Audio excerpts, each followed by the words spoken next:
a renewal. This is a renewal of a levy for the Port Authority. And Chris Galloway is graciously been willing to come down here and speak to us about this. So tell us what's going on, Chris. Well, in 1968, the voters of Cuyahoga County passed a 0.13 mil levy to support the operations of the Cleveland-Cuyahoga Port Authority, and that is was a levy designed to help with things like annual dredging of the Cuyahoga River, bulkhead repair, dock replacement, operations of the port in Cleveland that services, frankly, the entire region.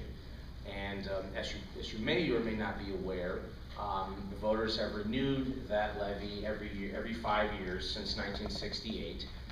The millage is exactly the same as it's been since '68, so it is not a increase. And because it is a renewal, the changes in the state budget law will not affect it as it relates to your 12.5%.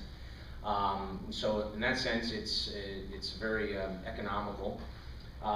Currently, that millage level is the lowest tax levy on the rolls in Cuyahoga County. It generates, for a $100,000 valuation, $3.50 per year. So if you have a $200,000 worth of valuation, it's going to cost you $7 per year to support the Port Authority and the levy operations, which I don't even know that the Starbucks coffee I had earlier tonight, I think costs more than that. So it's a very good bargain for Cuyahoga County.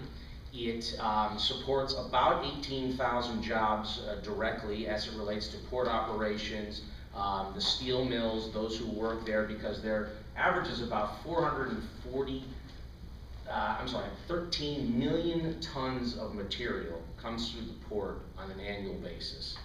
And that's actually more weight than the Great Pyramid of Giza. And if you were to take that same amount of material and put it in trucks, because I've heard people say, well, maybe we don't need a port, maybe we just bring it in on trucks. You would need 440,000 trucks in order to bring that amount of material in to Cuyahoga County for manufacturing and those jobs that it supports. So imagine having 440,000 trucks on the road in Cleveland every year, trying to go to work, trying to go places. That actually is equivalent of 20% of all trucks on the road in the United States currently. So that's a lot of traffic. There'd be a lot of infrastructure degradation on our roads and our bridges. And so the ports is a very critical component to our overall economic health here in Northeast Ohio, supporting our manufacturing industries. It supports about $1.8 billion in economic activity on an annual basis. From the jobs and the economic activity that it creates, it's about $112 million in tax revenue that is spent on, from income tax to property tax to sales tax on purchases. And so it's it's something that's very critical as it relates to maintaining our growth and our resurgence in our manufacturing. I'm very proud to say that we have good bipartisan support for the renewal levy. We have Senator Patton has endorsed it, Representative Anielski has endorsed it.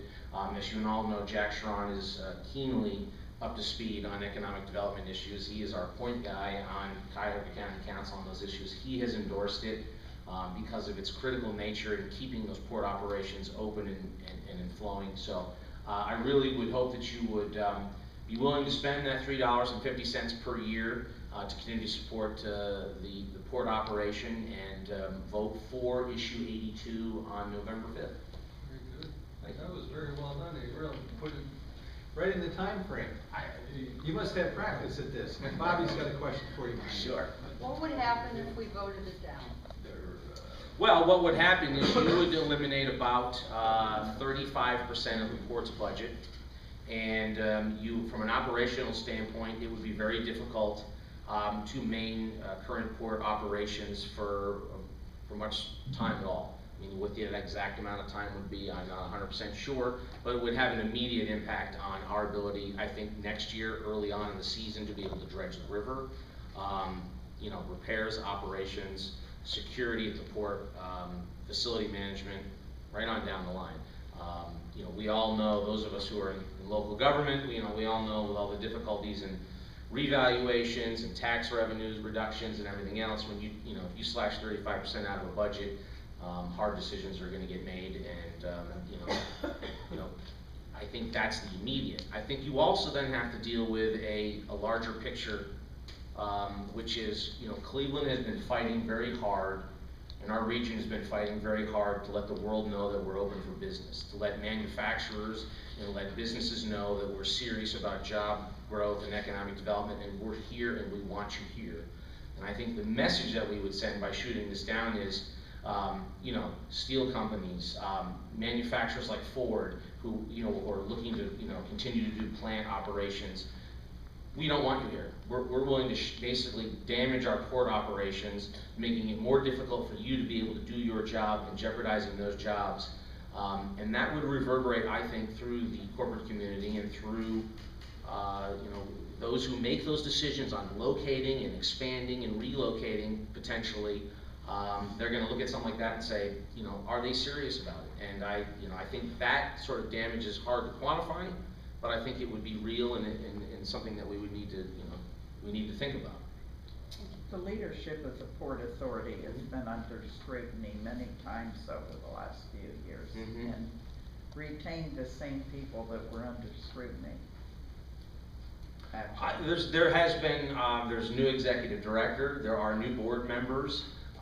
You know, as Jack can tell you, I mean, Cuyahoga County government has been under scrutiny in recent times, and that's why we've made up, there's been a lot of changes from top to bottom. You know, the board is still, because of the way it was structured when it was originally established, there are 6 appointees from the city of Cleveland, there are 3 from Cuyahoga County that the executive makes with the concurrence and approval of the legislative body. So you're correct. I mean, the process and the structure of that is still the same. It costs a fortune to bring one man in to be the head of it, and then it costs a fortune to get rid of him when he proved to be. Well, not to get bogged down in the past, but, you know, there was, you know, clearly there were mistakes made in terms of hiring, and those have to be corrected. But I don't think it's a reason for us to roll back the clock and throw the baby out with the bathwater and say we're not going to have a functional port. We're going to just say to, you know, to people who want to bring material in to do manufacturing, go to Buffalo, go to Toledo, go to Detroit, don't come to Cleveland, because we made a bad hire 5 or 6 years ago. Well, the same people were on the board, though. Well, well, some, and some are new, and there's been turnover. Let me ask you this question. You had the same positive story to tell during the last renewal attempt, but it failed. Well, that was a whole new, that was an increase. That was a so I guess, different but issue. there was something, for whatever reasons, it failed. Are you working to overcome whatever that perception was, other than the fact that it was a new tax this time to ensure this renewal? Yeah, the board, the port board, and members of the renewal committee have really been talking about, and really this comes back to the new leadership, the new executive director, the refocusing of the board as it relates to, you know, back to basics. You know, the last tax levy last year that was shot down by the voters was in part shot down because A, it was an increase in tough economic times. B, we had just gone through several rounds of unfortunate, you know, criminal activity at the county level with certain elected officials and some appointees. And so I think there were a lot of those things that paid the price for that. And you know, and part of that reason for that increase was because there was a plan and a vision to move the port to East 55th, and we're all aware of that. You know, those things have been put to bed. Those things have been, you know, have now been said, that's not the direction we're going in. You know, we don't have a need for those dollars at this time because those plans have been abandoned. We have new executive directors, you know, leadership is changing, you know, and so it's a back to basics approach. And so there's been a real engagement with the public to say, listen, message received, you know, we're going back, you know, we're getting back to what we do best, operating our port, working on our economic development. You know, the Port Authority is the only county agency that its sole mission is economic development. You have other agencies that's part of what they do. They are the only agency that is what they are chartered to do under Ohio Revised Code. yes, run the ports, but also the legislature has instilled in them the ability to do bonding and to do financing for corporate expansions, you know, relocations, and that is an important part of what the port does. But this levy is really about, it's not about that, it's about dredging the river to make sure the ships can get in. It's about fixing docks. It's about the basics. It's making sure that the same level of operations that we've had in place and we've supported as a community since 1968 continue, all for about the price of a Starbucks coffee. All right, thanks, Chris, we really appreciate it. And now for something completely different. Sounds like old Monty Python. It is. I wonder if anybody would get that. Jack Boyle, who has studied this issue quite in depth and is quite knowledgeable about it. Well, let me say, first of all, I've worked with Chris on different campaigns, and you know, in advance, I'm going to apologize a little bit, but I'm here to speak against the levy. And there are three things behind in my reasoning. And the first one is simply transparency. If the Port Authority were called the tax-advantaged financing authority for connected businesses and local institutions, then maybe at least the voters would know what it is they're voting for. Port Authority's done $2 billion worth of loans over the last maybe 20 years. It's about $1.2 billion still outstanding. Now, some of that is done just on the credit of the borrower, but about a little less than 10% of it, maybe $100 million or something, the county's on the hook for. That's you and me. And it's not as though some of those loans don't go bad. We had the college, I forget the name of the college downtown at 40th and Chester that went under. That was financed by the Port Authority. You know, I don't understand what additions to Magnificat High School, Beaumont High School, Laurel School, parking ramps at Metro Health and the Cleveland Clinic, what they have to do with the port. I don't think they have anything to do with the port. This is just simply sort of a pot of money that's available for people who are connected to the board. Now the board is interesting, and let me say, again, there's been some real turnover in the board, and I think there is some very good people and some professional management there now, which is in contrast to the way the thing had been run prior to that. And I would say that about the county in general, okay? There was only one person with any knowledge, active knowledge of port operations who was on the board. That person was the president of the Longshoremen's Union.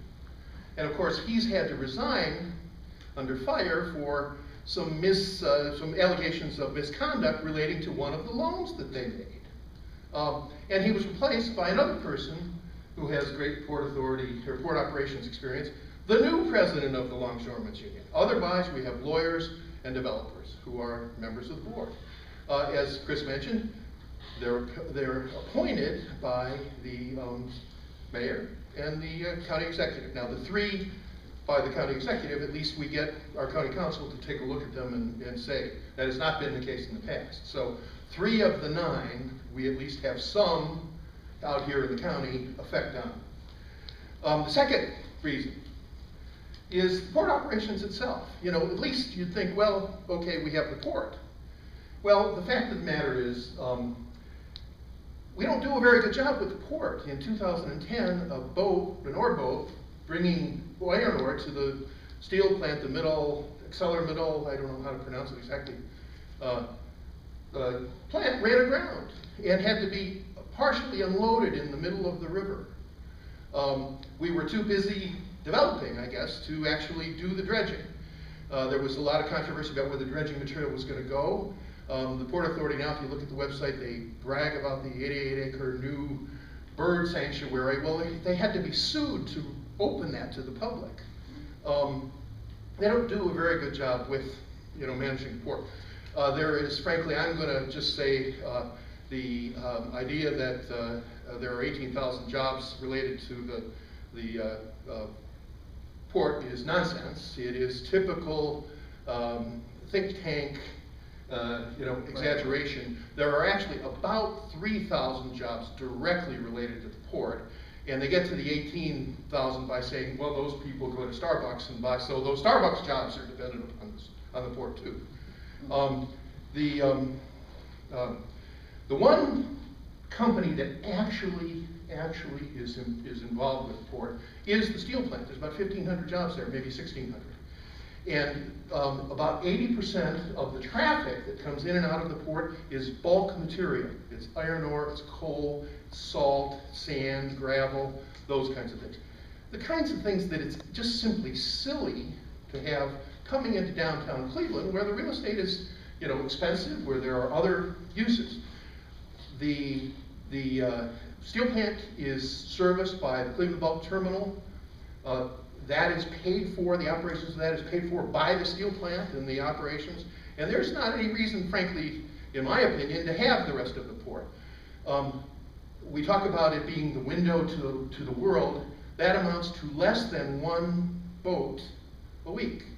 It's been, over the last about 6 years, it's been between 40 and 50 ships have come down the St. Lawrence Seaway through the Welland Canal and to the Cleveland port. There are much better, newer, more efficient ports on Lake Ontario and Lake Erie than the Port of Cleveland. And you know, the idea that we're going to have cruise ships come, we're going to have, is just delusion on the part of the, it is things to make people think that they're voting for it. The final reason why I oppose it is there are about 4,500 taxing authorities in the state of Ohio that have millage that charge. There are about 15,000 outstanding tax levies on, you know, the books in the state of Ohio. This afternoon I tried to figure out, I live up in Ward 4, and I tried to figure out how many is my house covered with, and I got to 12. But the county treasurer doesn't make it that easy to figure out. And you know, now some of those, and by far the largest one, is the school district. And the school district, we all understand, the people who run the school district run for election here in our community. They're going to stand up here and present, you know, their reasons why we should vote for it. We can understand it. You know, other than, you know, probably Chris, does anyone know the name of a single person on the Port Authority board? Before Chris mentioned it, did anyone know how they were appointed? Jack probably does. But the fact of the matter is, the way we can send a message about these things is to vote no. It's true, it's not a lot of money, but there actually are 4 levies that we're going to pay for, and they actually all add up to a lot of money. And so the thing we should be doing is looking very hard at these things. The Port Authority is going to, in fact, I heard a radio ad about the 18,000 jobs. You know, take that for what it is. Everyone knows how to listen to those ads. So, Thank you. Thanks, Questions? Jack. All right. Thank you, Jack. And the last